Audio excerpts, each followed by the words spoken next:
We are so much more than these vehicles we call bodies.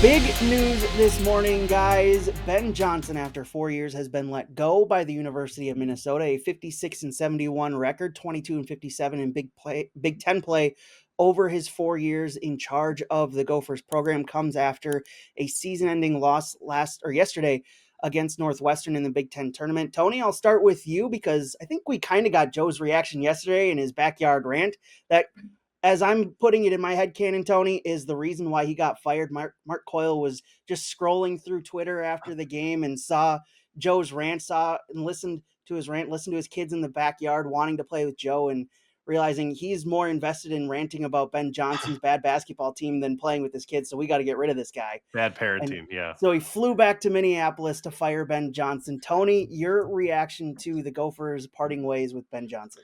Yeah, I just think it needed to happen. If they did opt to bring him back, I think fan interest next season would have been at an all-time low, and it would have been really hard to generate any excitement, and it would have been a big message to your entire fan base that you're okay with being mediocre and you're okay with the seasons that Ben Johnson had. So I think it was a decision that needed to be done. As it pertains to Ben Johnson, I think his coaching career just happened too early. I think he was meant to go through this process at the lower level. And I could totally foresee if he continues to coach, maybe 10 years from now, he has success at a mid-major school or maybe he gets another power job. But I think for the Gophers, it needed to happen. And I think the program is in a really interesting spot because I think it's well documented that they're among the bottom of the Big Ten when it comes to investing in their coach's salary, investing in their NIL funding, and they have one of the oldest arenas. So there's going to be a lot of challenges for whoever they hire. But I think it was a decision that needed to be done, and it sends a message to your fan base that you realize that the last 4 years weren't okay, and they want to compete for the NCAA tournament. Yeah, a lot of it has to fall on Mark Coyle too, who, by the way, looks like an absolute dumbass for however this news broke at 1:22 in the morning. I don't understand that. I mean, the guy doesn't go do any media interviews hardly ever unless it's on like a Gophers radio broadcast where he's being spoon-fed absolute cherries. So he needs to answer some questions. He's got to be full frontal about this. This was his hire. Lindsey Whalen was a big hire. Ben Johnson was a big hire. You bring these hometown heroes home to coach your basketball teams, and they flopped. Whalen got off to a great start, and then it just didn't go from there. It's like they hit a brick wall. The men's team with Ben Johnson, this thing never got off the ground, guys. It never got off the ground. And like I said yesterday in my backyard rant, a lot of it was out of his control. I mean, NIL money and the transfer portal really impacting the Gophers. But this is all the stuff that Mark Coyle said any coach could come in and thrive, right? Like, we've got Athletes Village. We've got these great facilities. Even in his press release firing Ben Johnson in the middle of the night when everyone is sleeping, including the most locked-in Gophers guy in the world, Tony. Tony, if Tony doesn't see it happen, you know you're an idiot for putting it out the way you did it. So absolutely mind-boggling that you can sit here in that press release and say, yeah, man, we've got one of the most iconic arenas in the world. Nobody gives a bleep anymore. Williams Arena is outdated. They'd rather go play at St. Thomas in their nice new venue. They'd rather go play up at NDSU. I mean, this is the way the reality of the world is working. You're outdated, Minnesota. The way you're doing things is outdated. Your fan base is 7,000 years old. I mean, dinosaurs can't get that loud, no matter how big the echoes are inside Williams Arena. So, you know, Mark Coyle's got to address a lot of things. He's got to answer some tough questions, and this does really fall on him. This is supposed to be your hire. You have to make it work, and you have to give your coach the best resources available to win. Ben Johnson was kind of screwed from the start, but I will say the style of play and watching other teams around the country, the way they move with intricate offensive game plans and switching on defense, and then you watch Lukai Patterson dribble the air out of the ball and look for ball screens, and there's no off-ball movement. I'm wondering what the hell they've been doing for the last 6 months to get to where they were in the basketball season. So I don't think Ben Johnson really coached a great philosophy. I mean, just the way he coaches does not meet the standard that is necessary to win at the Big Ten level. So I don't know. I said a lot of stuff here. I don't know what most of it means, but big changes. They have to get the next hire right. I don't know that I would trust Mark Coyle to be the guy to get that hire right. So, question for you guys before we move on to what's next. And certainly, Joe brought up Williams Arena, and that's been a topic of discussion this morning on the internet. I want to get to that as well. What is Ben Johnson's legacy going to be here? I know we all when these things happen, that's always a topic of conversation: is what the legacy of that person who just got fired is going to be. 4 seasons, 1 winning season. They never made the tournament. They made a second round appearance in the NIT. Not a whole lot of success here. Tony, for you, what's Ben Johnson's legacy going to be here in Minnesota? Yeah, it's a really interesting conversation because he clearly has a lot of good relationships with everyone in the media because everyone speaks very highly of him. And the national media, the local media says he's a great guy. And I fully agree with that. He was very respectful to the media and handled everything at a very professional level. But to an extent, you have to just look at the basketball, and it was 4 of the worst years in the history of Gophers basketball. And there was no excitement at all, very little hope to make the NCAA tournament. And I'd argue it set the program back a pretty far margin. I enjoyed and appreciated them taking a risk with the hire because I do think Minnesota's a program that needs to take risks because they are playing behind a lot of the top programs in the conference. And if you make base level hires, you're just going to be a base level program. But they took a risk and it failed. I don't think you can take really any positives from the last 4 years, to be completely honest. You produced 1 NBA draft pick, which is a rarity for the Gophers. So I guess that legitimately is probably the best thing he did in his entire tenure was recruit Cam Christie, and he looked like a really good college basketball player as a true freshman. And that's not something that happens often at Minnesota. But the fact that that's probably his number 1 accomplishment and no success on the court, I think tells you enough you need to know about the last 4 years. Yeah. I mean, the NIL money is going to destroy his legacy. His legacy is one of like victim because you watch the reaction after he gets fired. And I think a lot of it has to do with people being pissed off about how it was done in the middle of the night. But from Gopher Hole to Nadine Babu to Kip Scoggins to all these people out there reacting, Chad Hartman, it's like, okay, this is a guy. He's a local. Minnesotans love their own. But he was dealt some bad hands, and he was never given an opportunity to really thrive. That's why it should piss every Gophers fan off out there who listens to Mark Coyle scream about how great this job is. It's not a great job. Tony, who was it that came out nationally and was like, you were arguing with Seth Davis, one of the toughest jobs in the country. You weren't arguing with him. You were saying that the weather has nothing to do with success, winning and losing in college basketball. I agree. It's a tough job. It's a very tough job. It is a tough job. And part of that tough job is Williams Arena being so outdated. I mean, in this fan base, you got to find a way to get younger. Yeah. Minnesota has not done that. Like the Barnyard Animals, like if you zoom in on them on Big Ten Network, it looks like this ferocious little nest of loud, crazy fans. But then you zoom out and you're like, holy bleep, this building's empty. Like, yeah, we got these kids dressed up in cow costumes, but the rest of the venue is empty. You can't win in that environment. And yes, winning will bring the fans, but you also have to put butts in seats by recruiting interesting players and landing interesting players in the transfer portal. They just haven't been able to do that. And if that's just all financials and Minnesota not being able to compete, then you know what? Ben Johnson's legacy is that of a coach who entered this era, and became a victim. He's not like Danny Hurley, where he got 2 years at Buffalo to put his name on the map and then gets hired at Arizona State and he's been there forever, right? He didn't have that opportunity. Like you said, Tony, he got launched into this Big Ten fame right off the bat. No big-time coaching experience before that. And it looks like a guy who just got his ass kicked at a level that he wasn't ready for. And your assistant coach is Dave Thorson, high school coach forever. Great high school coach. Produced a lot of really good talent at De La Salle. But they look like a high school team when they play. They literally look like a high school team when they play. So just the legacy is he's a victim and he wasn't ready for the opportunity. And it was given to him by a guy, Mark Coyle, who clearly doesn't know how to hire the best. Yeah, one more thing I want to mention before we move on to what's next. I do think, I mean, I graduated from the U of M in 2023, and I experienced firsthand that students care way more about hockey, and that makes it an interesting job. They're more excited to go to the hockey games on the weekends than any basketball game. And winning would change that. And I think winning changes anything at the University of Minnesota. If you have a team that's winning, people are going to be excited in the whole state.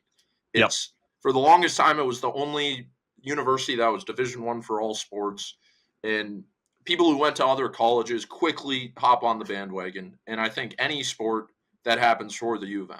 So that is what makes it an interesting job, in my opinion, along with the 4 pro sports teams. There's just not many colleges that have to deal with that. But as it comes to Ben Johnson, I do think there's a scenario where his entire tenure plays out differently, because the finances are a big part of this argument. But I also think if Parker Fox never gets hurt, he was a different player when he was at a Division II level.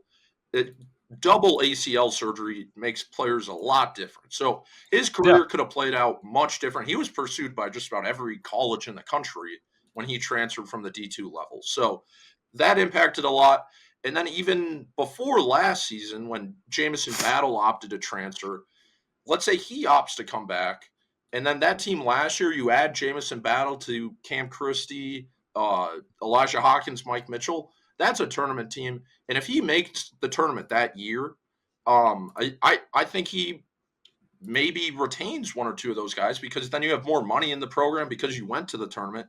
More people are going to the games, and everything works better. Like, that was his year that he needed to show, because I think he had a tournament level roster that year, and he just wasn't ready yet.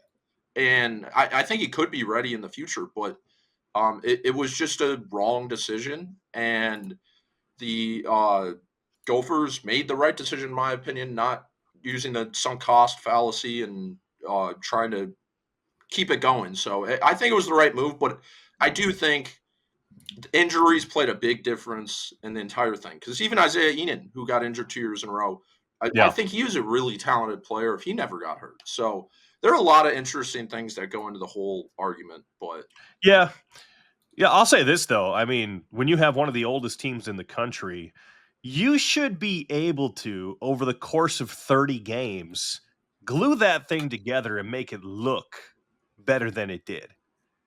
Like, you've got players who have 4, 5, 6 years of college basketball experience. even 7. You're a head coach, and you've got all the time in the world to put these pieces together, to practice and make it run swimmingly. And it didn't happen. I mean, it's like, it's one thing to have a bunch of 18-year-olds coming out of high school and they don't quite get the complexities of the offense or whatever, but there was nothing complex about this offense. It was just stagnant, man. And it was guys trying to beat guys one-on-one without having the talent to do it at this level. So at some point you have to look at the coaching and say, what are you actually doing? Do you have a system that you just say, I don't care who the player is, you're going to run this type of offense? Or are you going to put players into a system where they can maximize their talents? I don't think Ben Johnson did that. I really don't. It was like he tried to make Lukai Patterson do what Cam Christie did. Yeah. Good freaking luck, man. That ain't going to happen. No. You know? And the recruiting of a team so small. I mean, the Gophers had no size this year. No size. When you're talking about Frank Mitchell just getting eaten alive, he's a great rebounder, right? But he's 6'6". They didn't have a center. You did have a center. You're in the Big Ten. You need big bodies. Yeah. And they just didn't put together the right roster. And how much of that is on Ben Johnson? Some of it, for sure. But like I say, after 30 games, training camp, all this, that's enough time where some guys who are 23, 22, 25, 26 years old should be able to gel and look like they know what they're doing together better than what the product on the floor was. Yeah. And that's an indictment on coaching and nothing else. So what's next for the Gophers? I know they said they're going to start a nationwide search for the next coach. Tony, you already have an article over on Gophers on SI on 10 possible replacements for Ben Johnson. What do we see next? Who's going to be the next head coach? Who's likeliest to be the next head coach of this program? Yeah, I think Mark Hoyle, he kind of learned his lesson with Lindsay Whalen, and he took a risk hiring her, and then he went out and hired a proven head coach with Don Plitzwhite. And while the women's team might not make the tournament this year, it's clear that she was the right decision, and that program's trending in the right direction. And I think he needs to take a similar approach. He needs to go out, find someone who's made the NCAA tournament, find someone who has a lot of years of head coaching experience, and you need to return the Gophers program to a level that's respectable, because right now it's not respected. You got all these analysts saying the job stinks, the fan base stinks, the fan base super old, like Joe said, and you have to take them to a level again where they're respected. In my opinion, the top candidate is Nico Medved from Colorado State. He has so many connections to Minnesota. Former graduate, went to Roseville High School. He has 12 years of head coaching experience, made the tournament twice with Colorado State, one of the hottest teams in the country this year. And if it's not him, I think there are still plenty of options out there. Drake's Ben McCollum's going to be up for any open job at all this offseason. I don't know if the Gophers pursue him, but there's plenty of proven coaches that would take the Minnesota job. These talking heads say it's like coaching in Siberia, but there's a big fan base, and you're in the Big Ten, and if you win, people are going to be interested. And I think it's a tough job, but I still think it's a respected job. So I think the biggest thing is getting a guy who's proven that he's shown he has won. And but one other interesting thing in this whole argument is a lot of programs have starting to do this thing where they hire NBA assistants who don't have any head coaching experience. BYU, Utah, and Florida State have all done this. And that would open the door to a guy like Ryan Saunders or maybe even Bobby Jackson, who's on the Sixers staff. I don't love that idea. I could be talked into it, but I think they go out, get a proven head coach, and then go from there. So if you want to have some fun, you go get Anthony Grant from Dayton, right? We run and gun and jacking threes all over the place. That's a Ken Pom top 45 offensive efficiency team, not a lot of defense. But the guy you wrote about, who I really want to know more about, I don't know a lot about him, is Will Wade. And you wrote, this is interesting, Tony. You wrote, let me find this quick. You wrote, he has proven he's one of the best coaches in the country. He just bends the rules from time to time. I don't know what that means. Tell me. Well, I think he's probably my favorite head coach in all of college basketball. So he started his career at VCU. I think he was the guy after Shaka. Yeah. Okay. And then he went to LSU. And this was pre-NIL, but he was the biggest component of just dropping a bag and getting every single recruit out there. Oh, get him here instantly. No matter what, you go get that guy. You get the guy who's going to give the bag. I don't care. Bring the talent to Minnesota. Yeah. Will Wade, baby. And yeah, I mean, he had like a huge show clause, and the FBI got involved, and there was this huge investigation when he was at LSU, and he got fired. And I think he was banned from the NCAA for a year, but then he fits the mold. Yeah, and he goes to McNeese. You're only enticing Joe more with this. The more you talk about it, it's not going to happen. So we honestly should stop talking about it. He's a Southern guy. He's going to coach at a Southern school. Why can't he come to Minnesota and coach? Why? Yeah, he's a big program. You're breaking guy. Joe's heart. He's going to go to like Indiana or NC State. I mean, if Minnesota wanted to be serious, they would become a top program if they got him. I think he does whatever it takes to win, but I don't think I don't think the administration would like that move at all.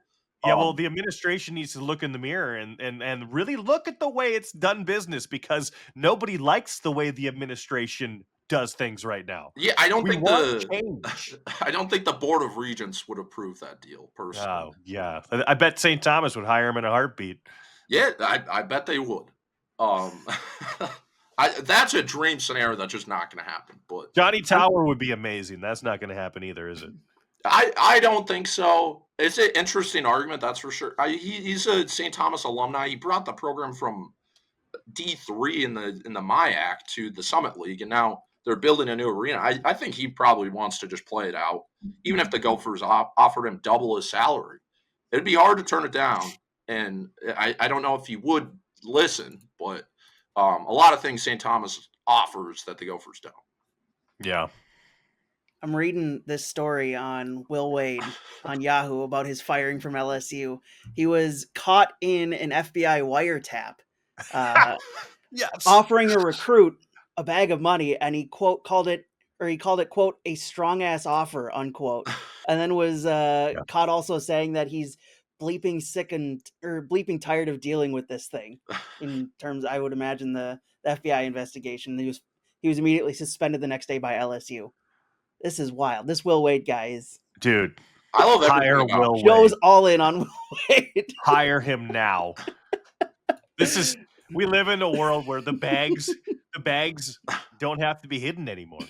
But if he knows how to facilitate a transaction, whether it's in a parking lot or on a Zoom call, get a guy who knows how to do it.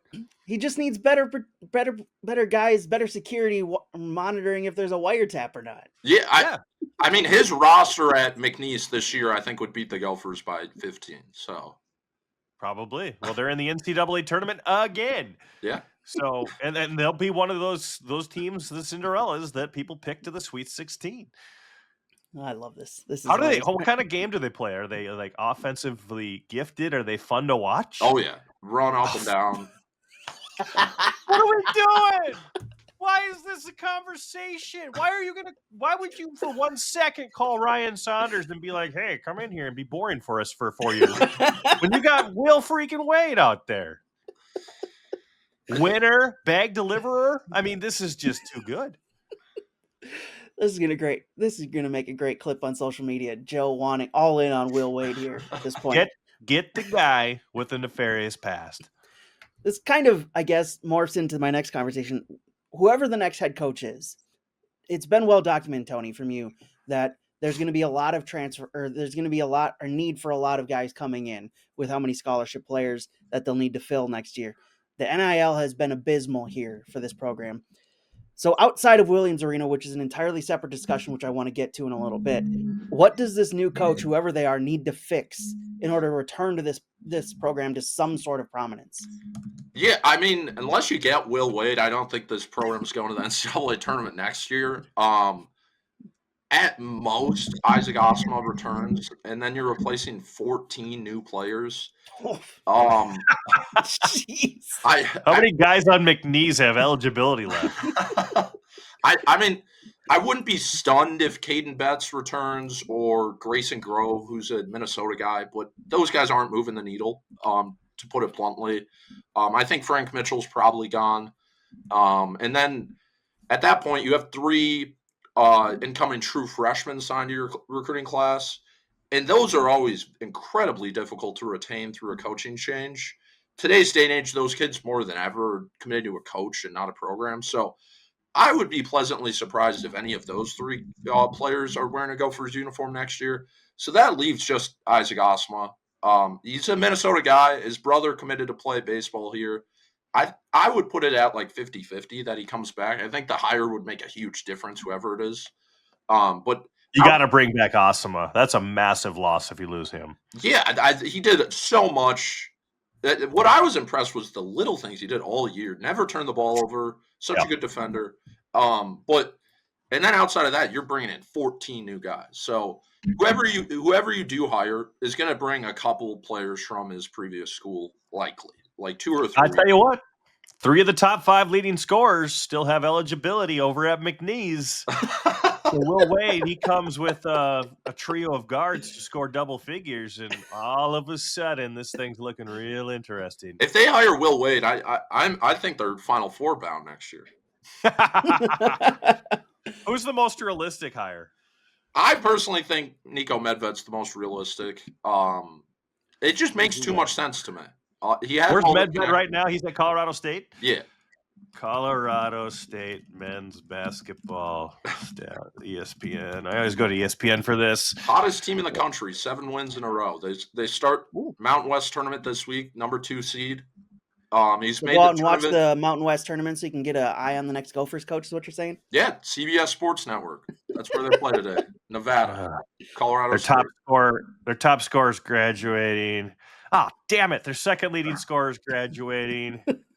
What about number 3? Come on, baby. Yeah, sophomore. Ryan Evans. He's coming, baby. All right. Final question here. And I know this one might lead the discussion on a little bit longer. Joe, you mentioned it, Williams Arena. That's been a discussion this morning among people talking about the firing of Ben Johnson. The lack of attendance there. Tony's noted a couple times the fact that it is the oldest arena in the country. It just doesn't really inspire a whole lot of, I guess, excitement to go there, but it is a historic arena. It's cool to see that kind of thing. But how much is this Gophers program being held back by Williams Arena, if at all, Tony? It's a really interesting discussion because I do think like when fans are there, it's a great arena, but I think it limits their potential a little bit. I think it would be very naive to say that like it is this cool arena, but like it does have an impact, and I don't think recruits are like, oh, I don't want to play there, I'm not going to Minnesota, but it's not drawing in any recruits. No recruits are like, man, I really want to go play at the barn. So that adds to the discussion a little bit, but building a new arena, I think, would just reignite so much excitement in the program because it's just if you're a casual Gophers basketball fan, and I mean, I'll write about the non-conference schedule a ton this offseason, but you're not like they're hosting North Texas in November. You're not going to be like, man, I got to go to the barn, watch that one. Like you kind of know that no one's going to be there. You kind of know that there's going to be long lines for the bathroom, that the hallways are too narrow, there's just a lot of things that are annoying about it. Like even me, I'm 6'3". I sit in the seat backs, and my knees are pushed up in front of the person next to me. And it's just it's like a Sun Country flight, but a big arena. It's just not an enjoyable viewing experience, to be completely honest. And half your fan base is 75, and they're wobbling around the arena and all these touches. So I don't know. There's positives and negatives to both sides. But ultimately, I think it just needs at least a renovation. My question, before we get to Joe's point on this, how much is the non-conference schedule to play a factor in this? Because you look back at their non-conference schedule the past 4 years. When I look back at it, the 2 most exciting names on that list to come to Williams Arena in the past 4 years are Mississippi State and Missouri because they're SEC teams. And that's it. And those were what, 2, 3? I think Missouri was last year. Mississippi State was 3 years ago. Yeah, the Gophers blew like a 20-point lead in the last 10 minutes against Missouri, by the way. That was demoralizing last season. Their non-conference schedule has been abysmal for the past handful of years when you look at it. I can't imagine, outside of just the Williams Arena factor, that any Gophers fan who's just looking around for something to do on a Wednesday night is thinking, oh man, I want to go see North Texas come to Williams Arena. You're right. You gotta bring in exciting teams for fans to come to the arena. And I know that scheduling goes out years in advance, but at some point you have to get smart and understand that you've got a lot of college basketball teams in this region that will travel to Williams Arena to see these games. So like, why don't you play North Dakota? Why don't you play SDSU? Why don't you play NDSU and St. Thomas? I mean, you really do. You're doing yourself a disservice when you've got all these fans in your backyard and you're not inviting them in because of a perceived fear of getting your ass kicked by the little brother. So Minnesota has to put on the big boy pants and just take on the challenge, and then they'll bring a lot more people into those buildings, into that building during the non-conference part of the schedule. It's just gold mine. It's a gold mine sitting in the backyard, and they just don't take advantage of it. You know, way to break up the funds. You know, who doesn't have any fear, Joe? Will Wade. Will Wade, baby. Oh my God. Isn't Will Wade the name of what's Ryan Reynolds' character in No, that's Wade Wilson. Wade Wilson. Okay, close enough. You're All thinking right. of Deadpool, but yes. But Will Wade, I'll tell you what. All of the greats have two first names. Oh, Will yeah. Wade. That's two first Love names. it. Kobe Bryant, Michael Jordan. They have the Satchel alliteration Paige, too. Babe Ruth. I mean, the list goes on and on and on. Sure, you get a couple of like every now and again a Clayton Kershaw, real weird, but two surnames and you're a winner. Hank Aaron. I mean, it's just nonstop. So you take advantage. That's why you don't hire a guy like Nico Medved. You go get Will Wade. All right, Joe. Williams Arena need to be replaced, refurbished. What do they need to do to? Williams Arena? Refurbishing is like that's like recycling old radio talent in the Twin Cities. All these stations keep doing it, and these people just keep going back to the different radio stations, and they sound the same, and we're afraid to hire new faces and build new things. If they've got the money and can figure out a way to finance it, whether it's through private investment or public funding that passes a referendum of some sort, you got to at least look into it. I mean, Williams Arena's too big for the modern age. You can get away with it if you're Michigan State and Penn State, Mackey Arena, and then Izzoland. Those venues hold 14,000 plus, just like Williams Arena. But the Minnesota Gophers need an arena that's 10,000 or fewer, in my opinion. I mean, you would pack it in. You'd have some state-of-the-art facilities. You could get that thing packed, and it would be loud and rowdy and a home court advantage that you could really take advantage of. Williams Arena is great if you think you can fill that place up. And to do that, you have to be a winner. So they're going to have to take some steps to make Williams Arena really maximize its potential as a home court advantage. Because right now it's just not doing it. Plus, nobody can make free throws in that damn place for some reason. So I would find a new arena with some maybe softer rims. I don't know what the case is. That's where I'm at on it. Tony, refurbish, replace. Yeah, I mean, it is so cool when it is full, but it's just they never fill it up. So I do because they're not good. Yeah, you get it's what came first, chicken or the egg? And yeah, that's a good point. Yeah. So I don't know, just win basketball games. I think Will Wade would do that. Dude, we're so in on Will Wade. I'm just going to name this show the Will Wade Hour. All right, boys. Good stuff from you. Go read all of their work over on Gophers on SI, covering all of this developing story. Ben Johnson out after 4 years. Gophers now in a nationwide search looking for their next men's basketball coach. Looking forward to reading all of your guys' work over there, as well as on Vikings, Twins, and Timberwolves on SI. Hit subscribe on the channel. Does help us get found. Also notifies you every time we post a new video here on the Bring Me the Sports YouTube channel. We'll talk to you tomorrow with another topic across Minnesota sports.